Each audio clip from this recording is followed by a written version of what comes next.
Breaking news from the Ibex Outdoor News Desk. This just in, REI has been acquired by Bass Pro Shops. Staff have been informed to surrender their signature green vests in exchange for new Blaze orange uniforms. Additionally, the company will be rebranding its historic opt-outside event as Open Season. All right, maybe that's not true, but you know what is? Ibex Outdoor Clothing. They make the best wool apparel on the market, from everyday essentials like the goat tee to expedition pieces like the mammoth hoodie.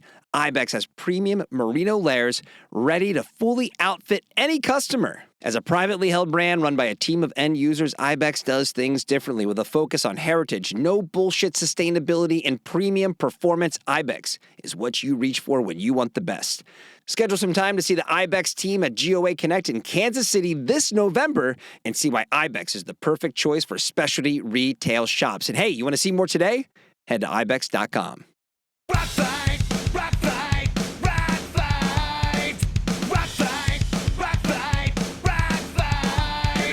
Welcome to the Rock Fight, where we speak our truth, slay sacred cows, and sometimes agree to disagree. This is an outdoor podcast that aims for the head. I'm Colin True, and joining me today, they have on their combat flip-flops, and they're ready to roll. It's the Monday Boys, Eoin Comerford and producer Dave. Oof, right? Yes, indeed. Combat flip-flops. We'll get into the combat flip-flops in a little bit here, but I'm sure you guys are ready for anything, apparently. If you have them on. Armed and dangerous. Anything. Yep. Yes.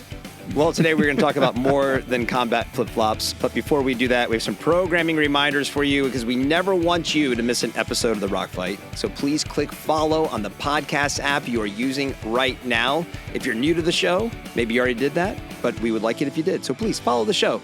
Tomorrow, Doug Schnitzbahn won't be opening the container like he always does on Tuesday because this week Open Container will be out on Wednesday. We had a one-day delay in production, so you're going to see Open Container on Wednesday. So it'll all be okay. And then on Thursday, you'll get an all-new episode of Gear Abbey with host Shantae Salabert, who answers all of your burning outdoor questions. So be sure to also follow Open Container and Gear Abbey on their respective podcast feeds. And producer Dave, how can our listeners get even more out of the Rock Fight than maybe they're currently getting at this exact moment in time? Well, there's two ways, Colin. I mean, first, you want to subscribe to that newsletter, right? And head to rockfight.co, sign up for that newsletter, be amazed, be bewildered, be entertained, be informed. But before we move on, Colin, how does one get in touch with Gear Abbey? Oh, excellent question. You send your emails to deargearabby@gmail.com. Okay, and actually, Owen's going to tell you how to reach out to the Rock Fight.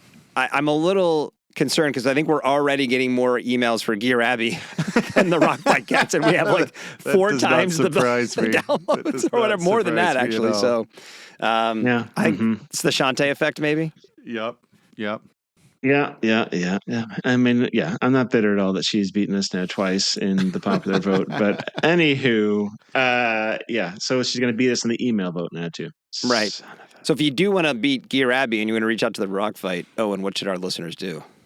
They should email us at myrockfight@gmail.com. They can also reach us on LinkedIn. Just search up Rockfight, or on Instagram where we are Rockfight Co, all one word, and follow along to all of the excitement there. Send us a DM, what have you. I just like to think that our maybe fewer emails is just because everyone agrees with us in the outdoor industry. They hear our podcast. They're like, no notes, 10 out of 10. You guys are good. We hear it when they don't, so that's for sure. That's true. Fair. That is fair. Yes. Although Todd Frank slides in there quite a bit. You probably hear from Todd Frank the most. This is my obligatory Todd Frank mention on the podcast. We got to talk about him every week, I feel like. Good call. Okay, so kicking us off today, last Monday here on the Rock Fight, Dave, Owen, and I made some predictions about who will be the comeback brand of the year in 2026. And if you go back and listen to that episode, or you should go back and listen to it if you haven't, but if you did miss it, the brands we had in contention for that honor were Black Diamond, Chaco, Columbia, Hydro Flask, Marmot, Nike ACG, Prana, Solo Stove, The North Face, Under Armour, and Vans. Owen, of course, posted about this on his very popular LinkedIn page, which you should go and follow the consigliere to the Rock Fight, Eoin Comerford, on LinkedIn. Go follow him over there. And, of course, on that post, people started weighing in with their own choices. So, Owen, here's who your followers voted for. I kind of just did a little tally. So from your comments, Nike ACG got 3 votes, as did Vans. Those were the top vote getters. Very funny from the pro core crowd on LinkedIn, kind of like those are the top vote getters. Columbia with 2, Marmot with 2, Prana with 1, the North Face and Hydro Flask also with 1. We did have some write-ins for Goal Zero, Ocean Pacific, Woolrich, Berghaus, Nerona, and Rab. So I thought that was pretty interesting. But Nike, ACG, and Vans. Those were the top vote getters from your readers. I was surprised, honestly. Nike ACG, sure. Actually, there was some love for Nike, really from a bunch of different folks. But the Vans one surprised me. Me too. That was the one that was like, what? This crew? Not only because to your point, like this is the core outdoor crowd supposedly, but also I just don't see it with Vans. But hey, what do I know? Interesting though, were the folks that got 0 votes. Yeah, Black Diamond, who we had said was like the shoe in, right? This is bad news for you guys. Sorry, Black Diamond. Yeah, sorry guys. Choco, okay, not a shocker, perhaps. Solo Stove, which was my pick, and Under Armour, probably not a shocker. Maybe the lack of Black Diamond was there was a general agreement with our stance on that. Is like they're the presumed favorite, and just nobody kind of weighed in to throw their weight there. Talk about turning the numbers there, Colin. Right. You got no votes, but I know that's just a ringing endorsement. Like that's exactly right. That's impressive. I wouldn't say this was the most scientific survey in the world. It was just I would remove the word scientific from it altogether, frankly. Next week when we're covering the Neil Fisk press release about a change in strategy based off of the votes on LinkedIn. That's right. Oh, I'm sure that's all that Neil has to do with his time is to surf the comments on my posts. That's right. Hey, it's called executive research. That's right. Go. Okay, enough on that. We've talked too much about that. Let's move on here. But Owen, I think it sounds like you have a little game that you've prepared for us. I do. Yeah. So I was reading CISO and some of the excellent reporting there. And of course, I've got the executive pass to see the really cool. Oh, yeah.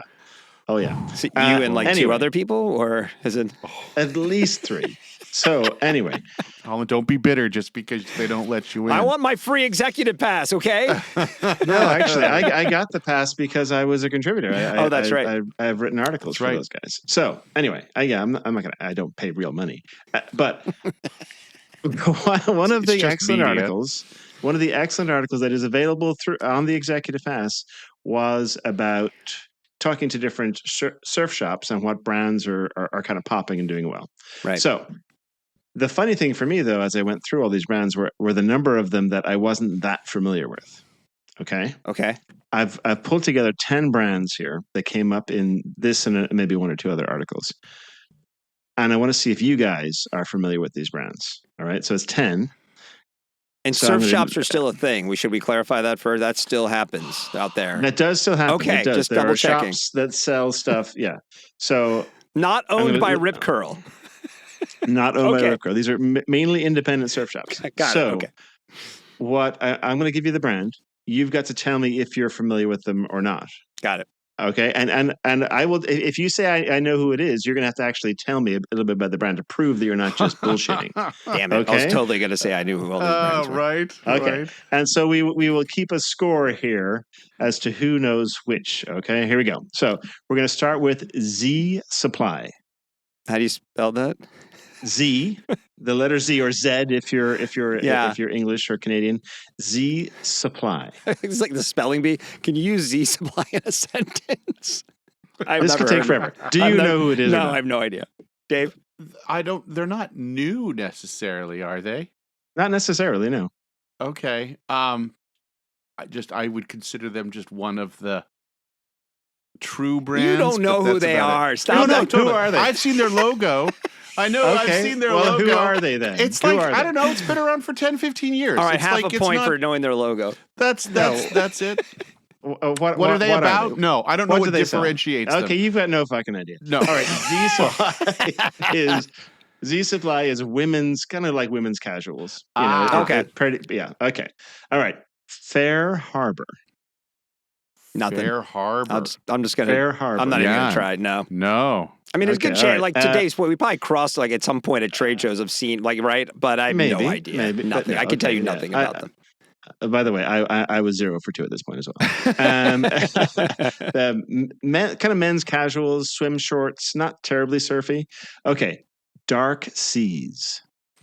I think that was a show on AMC last year. I was going to say, I think it's the 6th installment in the friggin' The Black Pirates of the Caribbean right. franchise. Maybe Stephen King novel. I was actually, I was going to invest more time in this, and it was going to be a contest of Surf Brand or Showtime original. Oh, see, that's amazing. Z Supply. I mean, that could work. Yeah, but I didn't have that much time. Anyway, is that a surf company or is it a skate company? It is sort of. It is.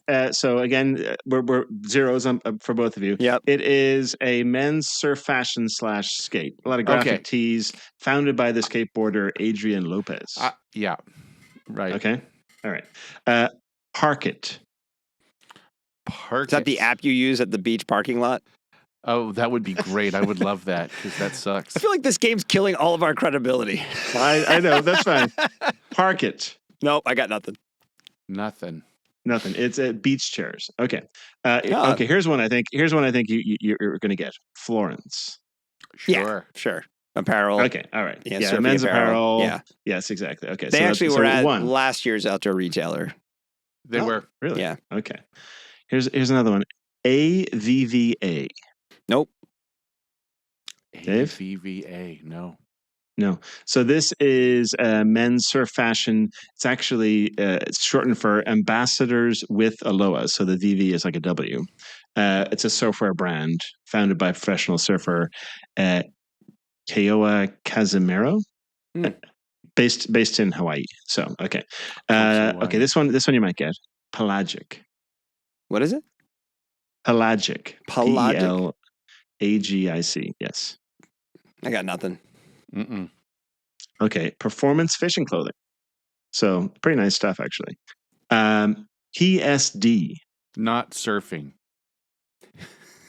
Disqualified. Whatever. I mean, PSD. it's No not surfing. No. Okay. PSD. Right. Dave. PSD. Is that also fishing? No. That is actually it's underwear and activewear with very loud prints. Okay. Tenor. Oh, that one. As in like a tenor in the choir? TN. Yeah, TENORE, but the long sound over the O. I see. Nope. What are we getting at here? Like, is this like, are we like predictions really around? like PSD from that rich history of upstate New York surf brands? Is this right? leading to what? No. What is this? Okay, let's keep this ball rolling. Okay, last one. What's the last one? Beach and Barn. Oh, shut up. I feel like Beach and Barn. Are they an Authentic Brands brand? Honestly, I feel like I've heard of them, but I could be somebody else. It sounds like a coffee table magazine for rich people. It's the country living it's for the yeah. No, Beach and Barn. It's actually more of an Atlantic coast fashion, so it's coastal, but a little bit more on the preppy side. Oh, so like Southeast Vineyard Vines. A little bit Vineyard Vines. Actually, going further back, Colin, there was a brand called Atlantic Rancher that probably fits exactly into that catalog brand. Yeah. Right? So anyway, so basically of the 10. Small towns, big water. Come on. You got one. Okay. Yeah. Right, okay. Good. And I would say that you listed maybe 2 surf brands out of that whole discussion. Oh, well, this came out of coverage from Surf Expo, though, right? I mean, so are we kind of getting at like, hey, man, this is like where the surf industry is at? Is that kind of like some of it they're was in the Surf same dark place as we are, right? Like all those surf brands are no longer, so they're left with these kind of shadow, like, well, we get wet, so therefore we must be a surf brand. I mean, no Outer Known, right? No Vistla. Well, I wasn't going to give you. I wasn't going to give you the easy ones. The easy ones. Yeah. Fair enough. So anyway, all right. That was amazing. All right.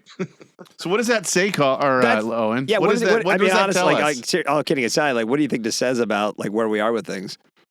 I think it says that the surf industry actually has some good up and coming brands that are actually popping in these stores. I mean, there are other ones, obviously, like the level above them would be the Catons and the Rhythms and those guys that are doing well. And Florence really is up there. I gave you that one as just so that you wouldn't be zero. That was nice of you. Right.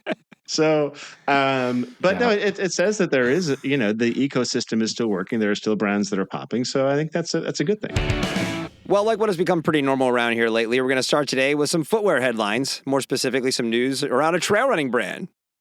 Amazing, right? We never do that anymore. Oh, never. This time it's Topo Athletic, who, according to SGB last week, reported a 45% year-over-year increase in Q2. CEO Tony Post credited the growth across all channels of distribution, leading to the quarterly increase, as well as the driver behind this year's sales, which Post says are up 62%. So, Owen, I don't know if we need to break down the specifics of what's going right with Topo, because it's probably similar to what's going right with a lot of these footwear brands that we're talking about on a weekly basis. I'm kind of curious what you think is happening with the category. I mean, if you go back years, it feels like for a long time we had 4 or 5 prominent running shoe brands and a rotating cast of bit players that innovates on the wall now, or, another brand's going to take the place of that, whatever it is. But over the past 15 years, it does seem that there is increasingly room for growth. I mean, what do you think has really changed to allow this? Because like I was joking about at the beginning of the segment, we're talking about running shoes a lot. It's just like the dominant topic right now. What I would say is, let's not just gloss over plus 62%. I mean, yes, the category is doing well, but they're kind of kicking ass over at Topo. So, yeah. So kudos to Tony and the whole gang. But in terms of what's driving these trends, it's all sort of coming together for athletic footwear. You've got, first of all, one of the things was footwear casualization, right? And that was partially driven by casualization in the workplace, where people, were no longer wearing loafers or what have you. And that accelerated during COVID, where everyone's now at home. They don't need anything that looks nice shoes wise. They want to wear what's comfortable. Hey, I'm going to wear athletic footwear. So that definitely supercharged the category there. Also, obviously, the whole athleisure movement, which was tied into that same kind of thing. If you're going to be wearing athleisure, you're going to be wearing athletic shoes, right? I mean, it would look kind of silly if you wore, a brown shoe with leggings. So that's really driven it as well, combined with the whole healthy lifestyle movement, or at least wanting to look like you're healthy. So those have all come together. Plus the maximalist soul piece that's come out with the Hokas of the world, et cetera. Those don't just appeal to runners, but they appeal from a comfort perspective, and also to even older customers who are the ones who have the most disposable income. So you're seeing a lot of older people who maybe never would have thought of wearing athletic shoes are now running around in Hokas, or maybe even On, or what have you.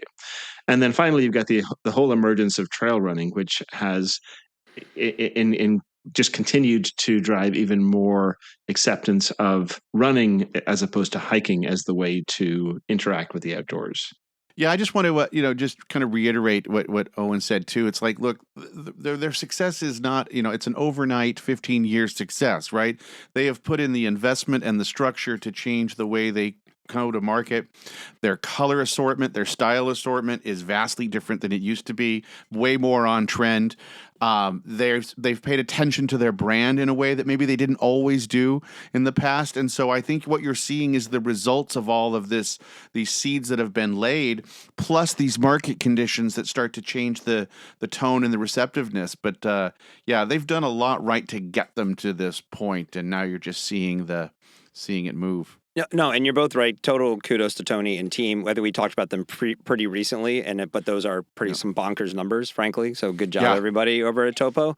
But the 15-year window you referenced, Dave, is it's almost what I'm referring to. It's like post Born to Run barefoot movement growth, right? You have, and in the past, I'm reflecting on my time at Timberland when we were bringing out some different running shoes and whatever. There just wasn't room. Like it was like literally like scratching to get a shoe on the wall.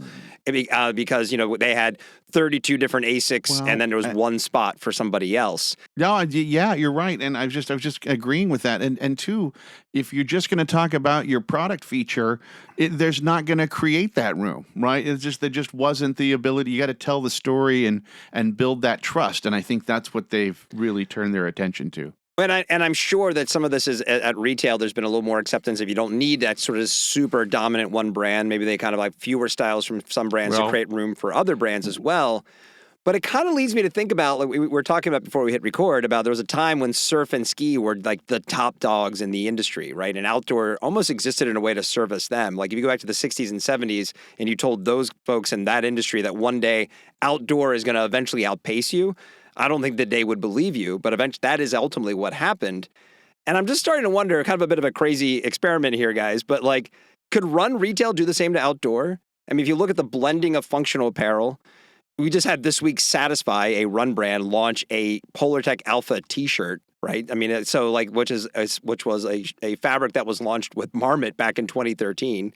So you have the expansion of running footwear, like we're talking about, and the sort of diminishing presence of outdoor specific gear, like we've been talking about in the last couple of weeks around here too. Is that a possibility that run is going to eventually outpace outdoor? It's going to outpace outdoor. I think what you see is that the outdoor industry over the years has been a bit of a chameleon. Right? It's willing to adopt whatever trends are getting people outside. And to your point, it was ski, then it was surf, now it's run. So it's not a matter of the run industry outpacing or taking over outdoor. It's more the outdoor industry adopting run as one of its key growth vectors, right? And I mean, you look at it, and it isn't all totally just going out and grabbing run. So one could argue Hoka they're not really outdoor brands at all, but you see them in almost every outdoor store. But you've got Solomon, right? You've got Topo, you've got Ultra, true outdoor brands that are all driving the category as well.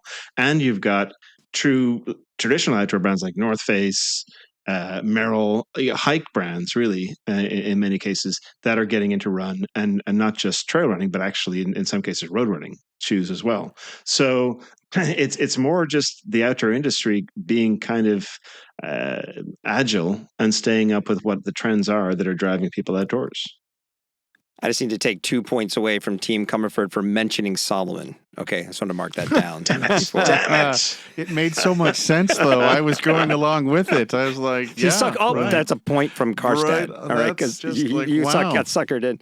Oh. No, it's going to be an interesting thing to see how this develops and going forward over the next 5-10 years for sure. So let's stay in the shoe world for this next story because I need to issue an apology to everyone for all of my grousing about the growth of gravel shoes as a category. Because according to an article earlier this month on gearpatrol.com, Adidas is releasing the Treadflow, the first shoe designed specifically for, anybody want to take a guess? Running on a treadmill. The Adidas treadmill, the Adidas Treadflow. That's not outdoor, Colin.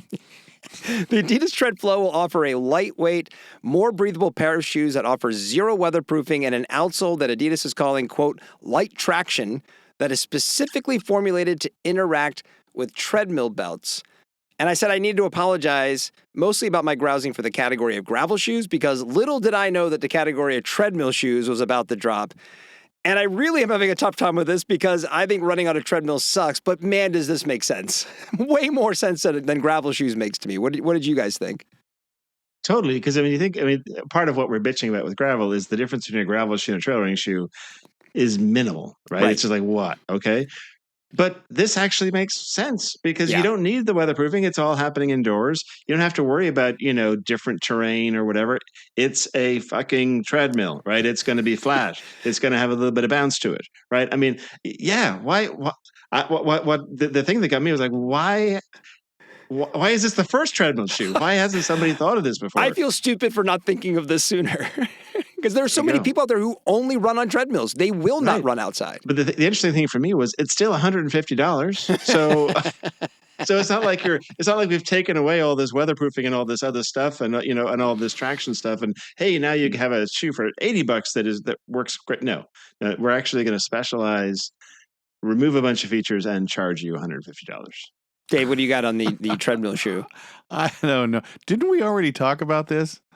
No, Adidas last year came out with a one-use marathon shoe, like a one-time shoe that you wear for a marathon, and then it's basically dead. But we didn't talk about the trail or the. No, this is new. No, this is it. I mean, I don't know. The gravel shoes, treadmill shoes. I mean, like I said, what's next? A cobblestone specific retro runner. Like, really, what are we doing? I think you could crush it with that, Dave. Probably could, right? Patriot colors. Let's go. I mean, I'm not kidding when I say this. I'm sort of rethinking my stance on all of this and just realizing that it's very much, old man shakes fists at clouds, right? I actually just got a pair of Crafts showed up this week. Actually, there's a shoe for that too, Colin. So it's good traction on wet grass when you're in the front yard. Right. Stable, so you can really get that arm up there. We won't blow over in a stiff breeze. No. Yeah, my Crafts showed up. I'm excited to try them. And and to our point, the point we were talking about earlier with just running shoes becoming sort of just this dominant player, whether you're talking outdoor or run or athletic or whatever, more categories probably make sense. Honestly, if you want to have a gravel section, makes a lot of sense. If you want, now we have treadmill shoes, makes sense. And it's you think about where a lot of people are buying these shoes. If it's a Dick's, and now Dick's Sports Foot Locker, that deal has closed. To kind of make it simpler for the consumer to walk in and say, what are you shopping for? Here's the column of shoes. Shop in this column of shoes. Makes it a lot easier and simpler. So I'm kind of on board with gravel now. So what I would love to see, and maybe we have a listener out here who can help, is what did the footwear wall look like in REI 10 years ago? Oh. And then what does it look like today? Okay. A, is the wall bigger? I think it probably is. Probably. But B, how are the sections? Because it used to obviously mainly be hike and kind of casual, right? So now we've got run. Run, I think, is probably the same size, maybe even bigger than hike in some cases. Yeah. So I would just love to know, how has it changed over the last 10 years? Dude, the brown is a little tanner. The navy is a little lighter blue. There's some gray and some gravel and some black tone. And thicker midsoles. Well, a darker green as well. No, it's really changed. I do like that, though. Somebody maybe I think it's changed a lot. Yeah. I mean, it doesn't have to be REI, but anybody who's worked at a shop for a while who can recall the old footwear walls and maybe take a photo of the current footwear walls and kind of myrockfight@gmail.com. Send us the differences. I'd be very curious of that. All right, are we ready for the lightning round? Let's go. Ready. Lightning round. Okay, first up, glamping or camping in yurts, domes, and tree houses is now the preferred way to camp, according to 29% of respondents in the RMS 2025 State of Outdoor Hospitality Report. According to an article published in SGB, RMS CEO Adam Seskis says that when camping, quote, comfort and convenience are no longer just nice to haves, they're now expected. So, Dave, is it surprising to you that it took this long for people to realize that that sleeping on the ground isn't all that comfortable? Right. I almost read this as, hotels more popular than sleeping on ground, right? Like, yeah, I get that. But also, we polled our grandparents and... Right, but this is one of those sus surveys, I have to say. Right? This doesn't feel right. Yeah, this is right. 550 people surveyed by RMS North America, a cloud-based reservation and property management system designed for the outdoor hospitality industry. Mm-hmm. Yeah, interesting. Right. Interesting. Yeah, guys, I don't know. I don't think people like camping all that much. We asked these few. That's right.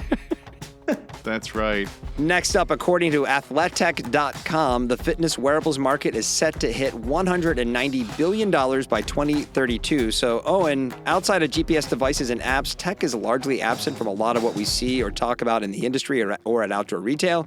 Is this an oversight or at least an opportunity? Not really. The problem with tech is, first of all, the margins suck, right?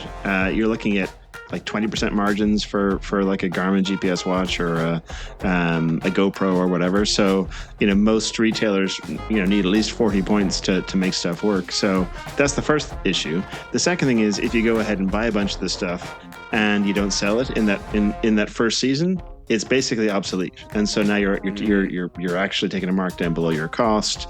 It's just not a great category for outdoor. It just isn't. Last lightning round story, according to a press release last week. Here we go, guys. Combat flip-flops, who say that their flip-flops are engineered with a fully contoured zero-drop sole for maximum grip, support, and all-day comfort, and are designed to handle whatever comes next. Is partnering with Spartan, the, quote, world's leading sports and extreme wellness brand. Extreme wellness. Is this press release an achievement of peak hyperbole in the outdoor and active space? I mean, do you want combat flip-flops to help with your extreme wellness? All right, I'll go. Yes, I do. Call it, man. I have to say, when I first heard this story, I did kind of get on myself for my own failure of imagination to even think that this was possible. Combat flip-flops. Like, I Big went miss out to by you, lunch buddy. there. Right, big time. Like, how did I not see that come? And then secondly, I'm like, man, like, could you up armor these things? Like, do they become hiking boots if you push the button?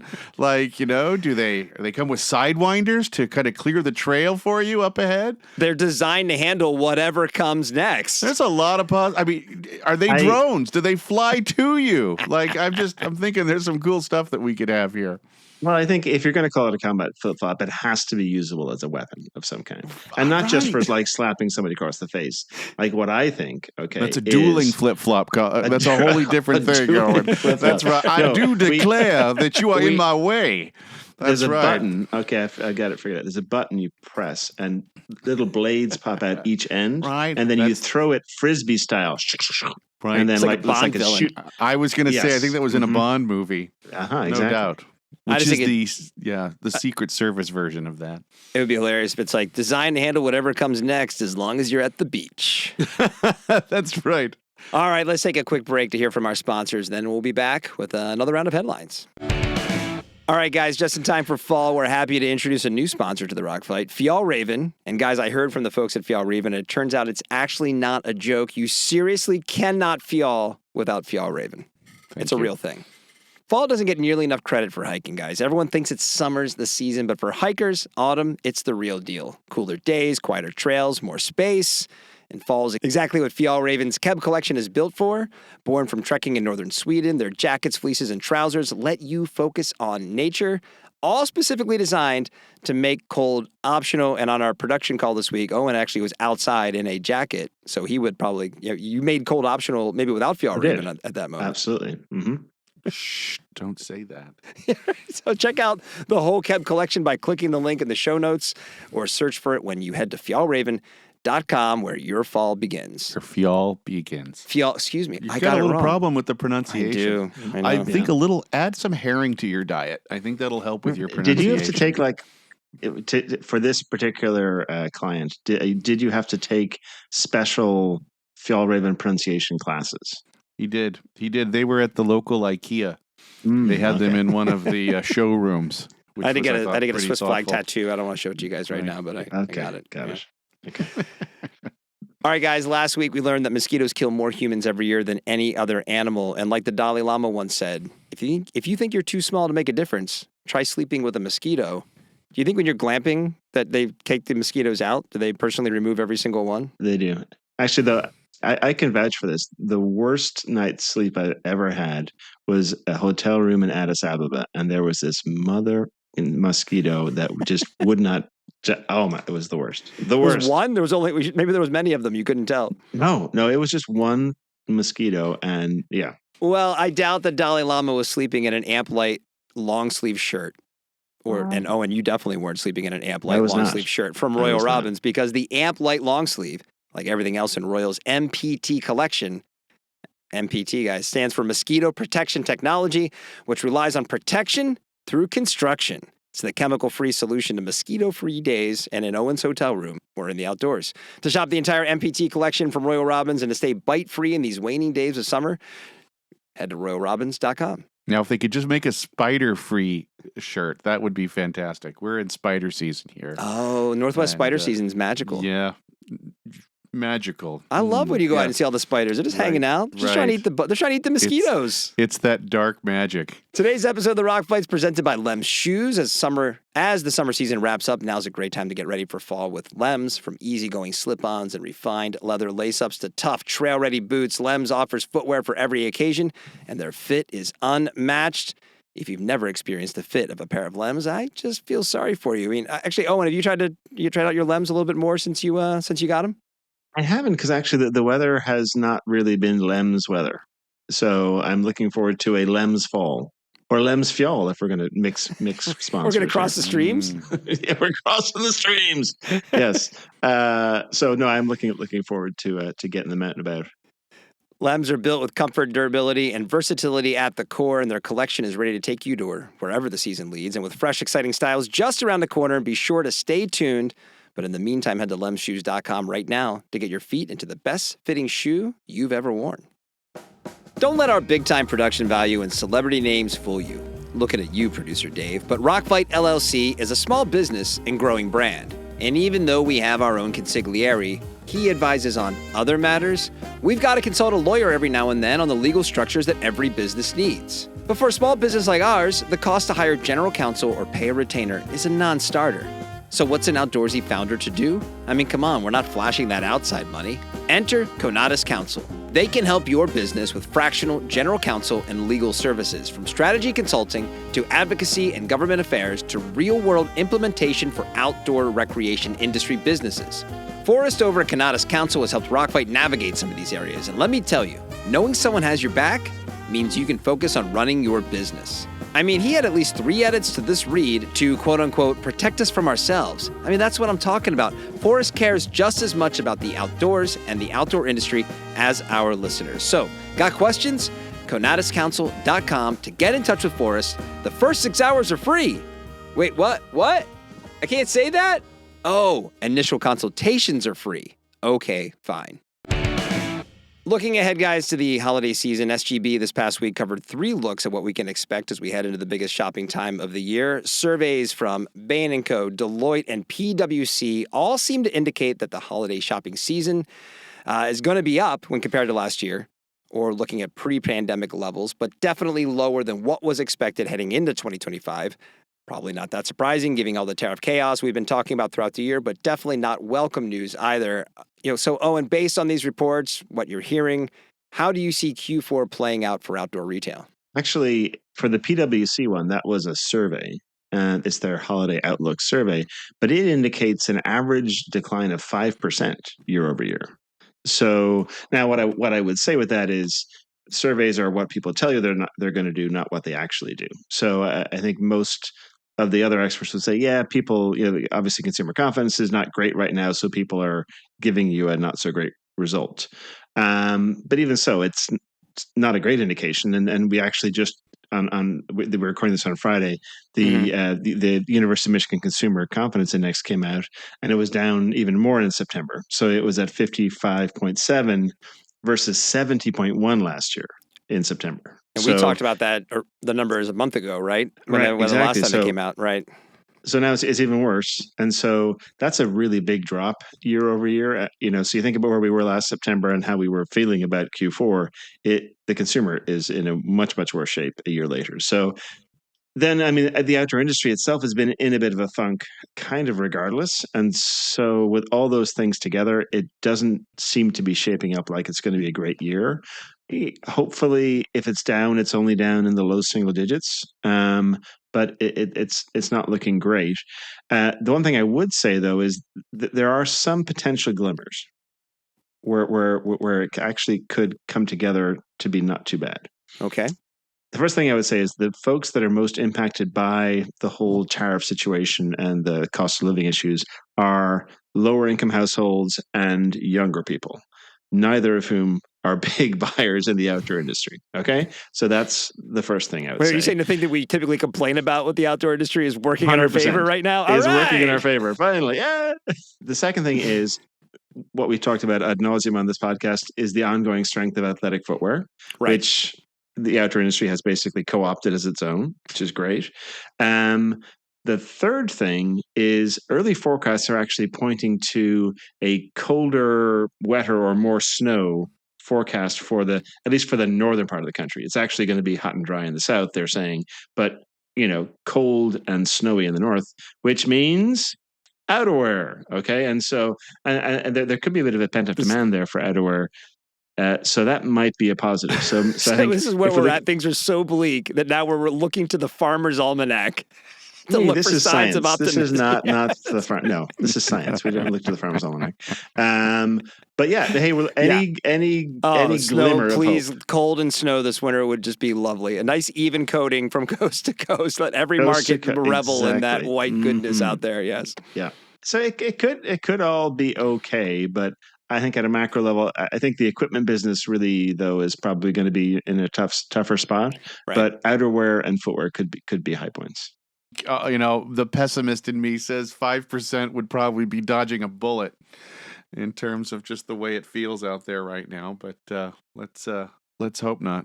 All right, guys. Well, next thing, kind of last thing today, we've talked a lot about tariffs in this show as perhaps the biggest threat, like we just did, to the outdoor industry that we've seen in some time. But this past week, a piece on theguardian.com highlights a different type of fallout that could be occurring, which is a potential drop in enthusiasm for American fashion brands and in markets outside of the U.S. In the piece, which was written by Lauren Cochran, the unpopular global policies of the Trump administration don't seem to be impacting brands like Netflix or Apple, but when it comes to brands that present themselves as decidedly American, Levi's is highlighted in the article, there is a backlash coming, if not already happening. So, Owen, reading through this article, do you think that there are outdoor brands that are similarly at risk to this kind of backlash? I don't think so, because outside of Yeti, most of the brands don't really wave the flag, or you don't really chant USA outside of the country here. And in fact, I would say a lot of brands have positioned themselves as sort of on the opposite side of the spectrum to the current administration. Some by just leaning into sustainability or pretending to, whereas others have been more active and vocal, like Patagonia, as an example, is very vocal about their stance versus the current administration. North Face was more active, I would say, in the first term. Like, they had their Walls Are for Climbing campaign, which I thought was great. They've been a lot quieter this time around. Has have a lot of brands, in fairness. I don't want to pick on North Face. So, but yeah, I don't think so. I think that a lot of these brands are really viewed as more global at this point. Do you think people think of that, though, or is it more of a knee-jerk thing? Like, that's an American brand. I know who they are, so screw those guys. I'm going to take the opposite to that, where they do think that they have options where maybe in some of these other, like Netflix or Apple, that's not quite as easy to replace that. But when we're talking apparel and footwear, there's so many great options, and they are marketing that. I mean, I wouldn't say there's so much to boycotts, but you totally have movements on all the social media platforms about who is and who isn't, European. You've got Maple Scan up in Canada, talking about Canadian brands.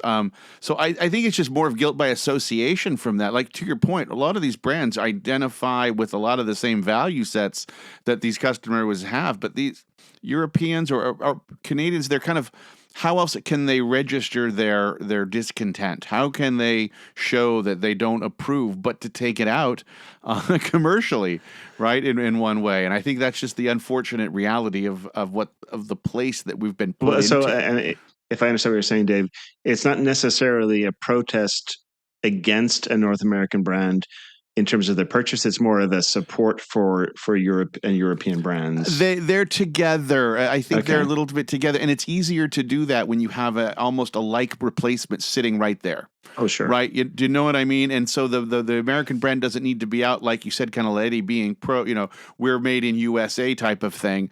It's just that word gets out now because of social media. People are making an issue of knowing who's where or who's from where. And like I said, I think outdoor brands are probably the least suspect in terms of supporting this type of these moves. But they're just, how else does a young European outdoor customer register their opposition to what's going on? And that's just an easy way to do that. Just like any young... Canada's going to be, they're definitely looking to not buy anything from the U.S. Well, that's a big broader. Yeah. That's a case where it's an entire national kind of credo now, right? That they've turned that into affecting all sectors. But if you're in Scandinavia or something, you've got some great options that you would already be looking at. So why would you? Why wouldn't you? Why wouldn't you? What I would say, though, is if you actually look at the numbers that are being reported by the public companies right now, almost everyone is struggling in the U.S. market and doing much better in the rest of the world. So they're flat to down quite a bit in the U.S. market, whereas the rest of the world, they're up. And I think that is more a testament to the impact of tariffs and other things on the U.S. market than it is to overall consumer love or hate about the USA. But yeah, it's those international markets are what's propping us up right now. Interesting. We probably have to change how we're covering this stuff on the show, because it feels like now a lot of stuff we said is it's slowly coming to fruition. It's going to be like this is what is going to continue to happen, whether it's choice or the tariffs themselves or whatever it is. And now it's going to be like, what are we looking for wins, or we're just waiting for the cracks to form so that something actually changes? Because this is what's happening now. Well, this is the way like it is. you said, though, it really is two distinct actions. There's the tariff aspect, which has the economic and supply chain piece to this, and it's going to affect places differently. But then there is the anti-Americanism based on our foreign policy choices, right? That's also becoming more and more in the faces of people that maybe it didn't before. It's time for the party shot.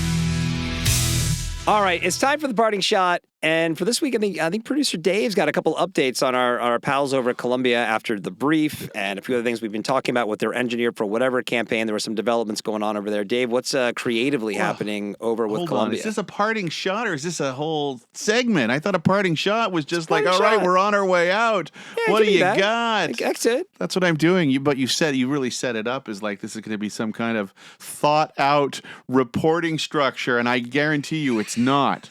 Right? It's definitely a parting shot, right? All right. I was trying to give you a little meat on. Right. I'll dial it back. Shot is, look, we all saw it, and because Columbia with their, first off, this is the most we've talked about Columbia in the years that we've been doing this, and here marketing works. One hit after another. But I have to say, if you're going to follow up the Made for Whatever, and you're following it up with an announcement that Robert Irwin, son of Steve Irwin, carrying on that legacy, is going to be a global ambassador for you, and just the way they're positioning it, and I think the kind of the power of that platform, it's fantastic. What a perfect representation for their brand, as just well as the category. I think it's a great expression of kind of taking us to that level in a way that's going to resonate with people. So I think that is, I think I called it, that's 10 out of 10 right there. That's a perfect execution of this. And then, they've, of course, made it on all the socials, and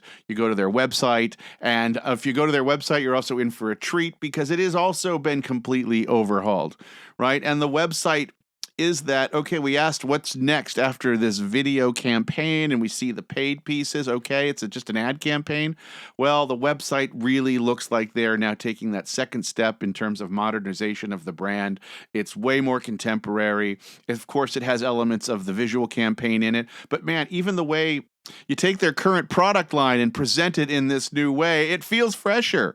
The whole thing feels fresher. So I think in terms of this is a next step, it's a pretty powerful 1-2 into kind of removing the bar of how people perceive the brand. So, all right, and Matt Sutton, that's the last time we talk about this without you paying us. That's right. That's right. That's it. You've reached your limit. Come on. Of freebies. Right. I mean, what I like is that obviously they're rolling out sort of the vibe of the Engineer for Whatever into just the way that they're even just the copy on the website. Like even there's a section here about joining their loyalty program, and it says, not a member, let's fix that. It's much more like direct and that sort of thing. Even like they're talking about their trail running shoes that give the trail blisters. So it's taken that little bit edgy, tougher wording and working it into the whole copy of the site, which I think is great. Which is why I think you hear the enthusiasm in Dave's voice as a creative director. If you go back, there's an episode we did a few months ago where Shante, Dave, and I kind of broke down some brand videos. And some of the things I think we talked about on that episode was how a lot of times brands will just make a brand video and then they put it on YouTube, or their website for a month, and then it just lives there. Yeah. And so, which easily Columbia could have had a month of good views. Press, right, with this cool video they made, and then you still it seems like, and Matt told us this when he was on the show, they're taking this is a rebrand now, not just a campaign. Some of the print work, which is amazing that we still do print work out there. It's pretty cool. But one of the headlines is this jacket is a climate denier, right? Or Jack Frost ain't got jack, shit. And fantastic, right? Fantastic.